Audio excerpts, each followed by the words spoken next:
கேனன்ல R6 Mark III launch பண்ணியிருக்காங்க.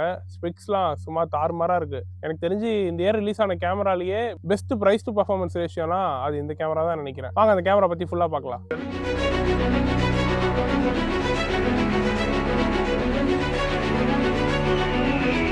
இந்த கேமராவை நான் ஹேண்ட்ஸானா யூஸ் பண்ணி பார்க்கல. பட் இருந்தாலும் கேனன் சைடில் ப்ரொவைட் பண்ணியிருக்க இன்ஃபர்மேஷன் அண்ட் அதர் யூடியூபர்ஸோட ரிவ்யூ வச்சு தான் இந்த வீடியோ ஃபுல்லாக நான் எக்ஸ்பிளைன் பண்ணியிருக்கேன். ஆக்சுவலாக நான் R6 Mark IIல யூஸ் பண்ணியிருக்கேன். அதே சென்சாரை யூஸ் பண்ணி ஒரு open gate, partially stacked sensor, raw இந்த மாதிரி ஆப்ஷன்ஸ் மட்டும் இன்க்ளூட் பண்ணி தான் Mark III ரிலீஸ் பண்ணுவாங்கன்னு நினைச்சேன். அவங்க ஆனால் கேனன் C50யோட சென்சார் எடுத்து அப்படியே அதில் யூஸ் பண்ணியிருக்காங்க. அதுவே ஒரு பெரிய அப்கிரேட் தான். அண்ட் சென்சாரை பற்றி பேசுகிறப்போ இதோட காம்படிட்டர்ஸில் பார்த்தீங்கன்னா நைகான் அண்ட் பேனசானிக்கோட சென்சார் செம ஃபாஸ்ட்டாக இருக்கும். சோனியில் A7 IV தான் இருக்கு. அது என்னதான் இதோட ரெசல்யூஷனை மேட்ச் பண்ணாலும் இதோட வீடியோ கேப்பபிலிட்டிஸை மேட்ச் பண்ண முடியாது. பட் இந்த R6 Mark IIயோட சென்சார் நல்ல ரெசல்யூஷன்லயும் இருக்கு, தேவையான அளவுக்கு ஃபாஸ்டாவும் இருக்கு, அதே டைம்ல நிறைய வீடியோ கேப்பபிலிட்டிஸும் இருக்கு. இந்த R6 Mark IIIன்றது கேனனோட டாப் லைனப் சீரிஸ் கூட இல்ல. ஆனா இந்த கேமராலயே அவ்வளவு ஃபீச்சர்ஸ் அலோட் பண்ணிருக்காங்க. பிசிக்கலா பாக்குறப்போ R6 Mark IIல இருந்து இது ஒரு பெரிய சேஞ்சஸ் எதுவுமே இல்ல.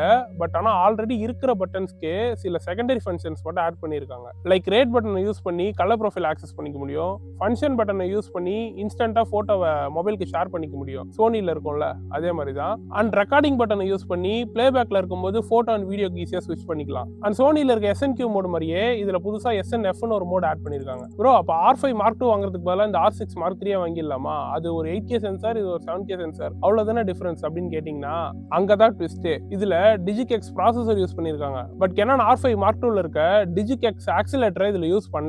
அந்த DigiX ஆக்சிலேட்டர் நிறைய விஷயத்துக்கு ஹெல்ப் பண்ணும், குறிப்பா sensor read out speed. Even though R5 Mark II ஒரு ஹையர் மெகா பிக்சல் கொண்ட கேமராவா இருந்தாலும் அதோடைய rolling shutter performance R6 Mark IIIயை விட நல்லா இருக்கும். அதுக்கு காரணம் அந்த DigiX ஆக்சிலேட்டர் தான். இந்த கேமரால மெக்கானிக்கல் ஷட்டர் யூஸ் பண்ணி ஒரு செகண்டுக்கு 12 போட்டோஸ் வரைக்கும் எடுக்கலாம். அதையே எலக்ட்ரானிக்கல் ஷட்டர் யூஸ் பண்ணீங்கன்னா 40 போட்டோஸ் வரைக்கும் எடுக்கலாம். இதுல எல்லாம் பெருசா எந்த அப்கிரேடும் இல்ல. அண்ட் 20 ஷாட்ஸ் ப்ரீ கண்டினியூஸ் ஷாட்ஸும் இருக்கு. அண்ட் ப்ரெஸ் மோட்ல 150 போட்டோஸ் வரைக்கும் ரால் எடுத்துக்கலாம். அதையே சீரால் எடுத்தீங்கன்னா 280 போட்டோஸ் வரைக்கும் எடுத்துக்கலாம். ஐபிஎஸ் பொறுத்த வரைக்கும் சென்டர்ல 8.5 ஸ்டாப் கொடுத்துருக்காங்க.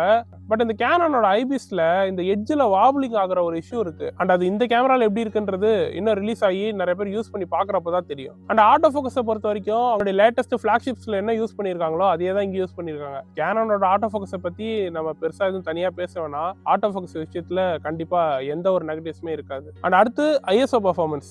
அன்அஃபிஷியலா இந்த கேமராக்கு 2 பேஸ் ISO இருக்கு, ISO 800 அண்ட் 6400. அடுத்து நிறைய பேர் எதிர்பார்த்த ஓப்பன் கேட். எஸ், இந்த கேமரால உங்களால ஓப்பன் கேட்ல ரெக்கார்ட் பண்ணிக்க முடியும், அதுவும் ரால ஷூட் பண்ண முடியும். இந்த ஓப்பன் கேட் பத்தி தெரியாதவங்களுக்கு சின்னதா ஒரு எக்ஸ்பிளனேஷன் கொடுத்துறேன். நம்ம யூஸ் பண்ற இந்த ஃபுல் ஃப்ரேம் கேமராஸ் எல்லாமே மோஸ்ட்லி 3:2 ஆஸ்பெக்ட் ரேஷியோல தான் அதோட சென்சார்ஸ் இருக்கும். பட் நம்ம வீடியோ ஷூட் பண்றப்போ மோஸ்ட்லி எல்லா கேமராஸும் 16:9 ஆஸ்பெக்ட் ரேஷியோல தான் ரெக்கார்ட் பண்ணும். அந்த மாதிரி பண்ணாம வீடியோவுமே 3:2 ஆஸ்பெக்ட் ரேஷியோலயே ரெக்கார்ட் பண்றது தான் இந்த ஓப்பன் கேட். இதுல என்ன பிளஸ்னா போஸ்ட்ல நம்ம இதை எந்த ஆஸ்பெக்ட் ரேஷியோக்கு வேணா ஈஸியா மாத்திக்க முடியும். அதுக்கு நிறையவே ஹெல்ப் பண்ணும். அடுத்ததான் இந்த கேமராவோட பெரிய அப்டேட் 7K இன்டர்னல் ரா. எஸ், இந்த கேமரால 7Kல 30 FPSல இன்டர்னலா ரால அதுவும் ஓப்பன் கேட்ல ஷூட் பண்ணிக்க முடியும். இந்த கேமராவோட மேக்ஸிமம் ரெக்கார்டிங் குவாலிட்டி அதுதான். அதையே ரா லைட்ல ஷூட் பண்ணீங்கன்னா 7Kல 60 frames per second வரைக்கும் ரெக்கார்ட் பண்ணிக்க முடியும். இதுல ஒரே ஒரு சின்ன நெகட்டிவா எனக்கு என்ன இருக்குன்னா ஓப்பன் கேட்டை யூஸ் பண்ணி உங்களால மேக்ஸிமம் 30 frames வரைக்கும் தான் ஷூட் பண்ண முடியும். அது ராவா இருந்தாலும் சரி இல்ல MP4 இருந்தாலும் சரி. மற்றபடி 4K யூஸ் பண்ணி 120 frames வரைக்கும் ஷூட் பண்ணிக்கலாம். அண்ட் 2K அண்ட் ஃபுல் HDல 180 frames வரைக்கும் ஷூட் பண்ணிக்கலாம். இந்த கேமரா மோஸ்ட்லி எல்லா ஃபார்மேட்ஸ்லயுமே ஓவர் சாம்பிளிங் பண்ணி தான் ஷூட் பண்ணும். லைக் 4K 30 FPS எடுத்தீங்கன்னா அது 7Kல இருந்து ஓவர் சாம்பிள் பண்ணி தான் அந்த ஃபுட்டேஜ் ரெக்கார்ட் ஆகும். ஸோ செம கிறிஸ்ப் அண்ட் கிளியரா இருக்கும். பட் இதுவே ஃப்ரேம் ரேட் இன்க்ரீஸ் ஆக ஆக அந்த டவுன் ஸ்கேல் பண்றதுமே மாறும். லைக் 7Kல இருந்து டவுன் ஸ்கேல் பண்ணாம ஒரு 5.6K அந்த மாதிரி ரேஞ்ச் மாறிக்கிட்டே இருக்கும். 4K 60ல 2 மோட் இருக்கு. லைக் நீங்க ஃபைன் மோட் யூஸ் பண்ணீங்கன்னா 7Kல இருந்து டைரக்டா டவுன் ஸ்கேல் பண்ணி ரெக்கார்ட் பண்ணும். அதுவே ஃபைன் இல்லாம நார்மல் மோட்ல ரெக்கார்ட் பண்ணீங்கன்னா line skipping or pixel binning இந்த மாதிரி ஏதோ ஒன்று யூஸ் பண்ணி ரெக்கார்ட் பண்ணும். ரெண்டுத்துக்குமான குவாலிட்டி டிஃபரன்ஸ் கண்டிப்பா இருக்கும். உங்களுக்கு குவாலிட்டியோட பெஸ்ட் அவுட்புட் வேணும்னா நீங்க கண்டிப்பா ஃபைன் தான் யூஸ் பண்ணணும். இதுல ஆக்டிவ் கூலிங்காக எந்த ஃபேனுமே கிடையாது, ஒன்லி பாசிவ் கூலிங் மட்டும்தான். ஸோ இதோடைய ஹீட்டிங் இஷ்யூ எப்படி இருக்குன்றது இன்னும் நமக்கு நிறைய யூஸ் பண்ணி பார்க்க தான் தெரியும். பெட்டா பிக்சல்ஸ்லயுமே அவங்க பண்ண ஹீட்டிங் டெஸ்ட்ல 4K 60 FPSல ஓவர் சாம்பிள் பண்ண வீடியோ, அதாவது ஃபைன் குவாலிட்டியில ரெக்கார்ட் பண்ண வீடியோ அரௌண்ட் 28 மினிட்ஸ்ல ஹீட்டிங் எல்லாம் ஸ்டாப் ஆயிருக்கு. பட் 4K 30 ஃப்ரேம்ஸ்ல ஷூட் பண்றப்போ 1 hour 32 மினிட்ஸ் கிட்ட ரெக்கார்ட் ஆயிருக்கு.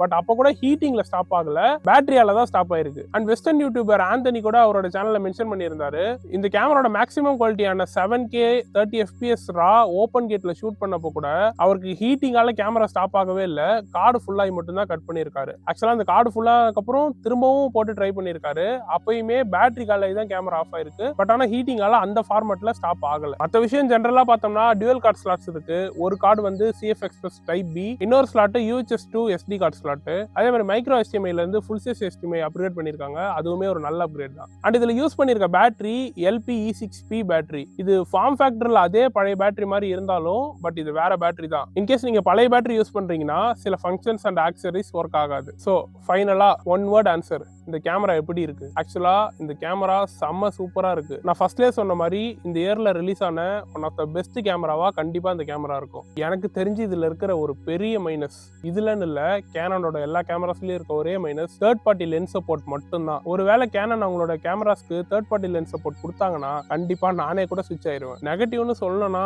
சும்மா வேணா மென்ஷன் பண்ணலாம், ஓப்பன் கேட்ல 60 FPS இல்ல, 7K ரால 60 FPS இல்ல, பார்ஷியலி ஸ்டாக்டு சென்சார் இல்லன்ட்டு. பட் அது ஒரு வேலிடான பாயிண்டா இருக்காது. ஏன்னா ஒரு செக்மெண்ட்டுக்கும் ஒரு கேமரா இருக்கு. ஒரு செக்மெண்ட்லயே நமக்கு எல்லாத்தையுமே கொடுத்துட்டாங்கன்னா அப்போ இருக்கிற மற்ற செக்மெண்ட் எதுக்காக? எனக்கு தெரிஞ்சு இந்த கேமரால இருக்க பெரிய மைனஸ்னா வெறும் தேர்ட் பார்ட்டி லென்ஸ் ஆப்ஷன்ஸ் மட்டும்தான். ஒருவேளை உங்களுக்கு அந்த லென்ஸ் வாங்குறது எந்த இஷ்யூவும் இல்லைன்னா நீங்க தாராளமா இந்த கேமராவை வாங்கலாம். ஆக்சுவலா நைக்கானும் கேனனும் அவங்களோட ஹைபிரிட் சீரிஸை பயங்கரமான ஒரு பிளேஸ்மெண்ட்டுக்கு கொண்டு போயிட்டாங்க. சோனி என்ன பண்ணுவாங்கன்னு தெரியல. A7 IIIக்கு அப்புறம் சோனி கிட்ட ஒரு சூப்பரான ஹைபிரிட் கேமரா இல்ல, அதை A7 V வந்து ஃபில் பண்ணுதான்னு பார்ப்போம். ஓகே, இந்த கேமராவை யாரு வாங்கலாம்? யாரு வேணா வாங்கலாம். கான்டென்ட் கிரியேட்டர், ஹைபிரிட் போட்டோகிராஃபர், வீடியோகிராஃபர்னு இந்த கேமரா எல்லாருக்குமே சூட் ஆகும். இது ஒரு ஹைபிரிட் பீஸ்ட்னு தான் சொல்லணும். ஃபர்ஸ்டே சொன்ன மாதிரி உங்களுக்கு ஒரு வேளை தேர்ட் பார்ட்டி லென்ஸ் ஆப்ஷன்ன்றது ஒரு பெரிய இஷ்யூவா இல்லைன்னா நீங்க கண்ணை மூடிட்டு இந்த கேமரா கன்சிடர் பண்ணலாம். ஏன்னா இந்த கேமரா அவ்வளோ கேப்பபிளான ஒரு கேமரா.